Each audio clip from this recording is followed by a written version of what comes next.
শিরক। কারণ যে বেশিরভাগ মানুষ জাহান্নামে যাবে তাদের আমল নামায় একটা পাপ থাকবে, খুব কমন পাপ, সেটা হলো শিরকের পাপ। কিভাবে এটা বলতে পারি? এভাবে পারি যে আল্লাহ পাক সূরা নিসার মধ্যে বলেছেন, ইন্নাল্লাহা লা ইয়াগফিরু আন ইউশরাকা বিহি ওয়া ইয়াগফিরু মা দুনা যালিকা লিমান ইয়াশা। আল্লাহ পাক বলছেন, আমি শিরক ছাড়া অন্য যে কোনো গুনাহ যাকে ইচ্ছা ক্ষমা করে দেব। আল্লাহ পাক বলছেন, আল্লাহ পাক শিরকের গুনাহ মাফ করেন না, অন্য যে কোনো গুনাহ যাকে ইচ্ছা আল্লাহ পাক মাফ করে দিবেন ইনশাআল্লাহ।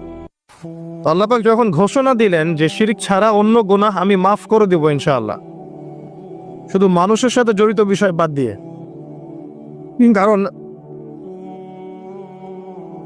মানুষের সাথে জড়িত বিষয় আল্লাহ রাব্বুল আলামিনের কাছে ক্ষমা চেয়ে লাভ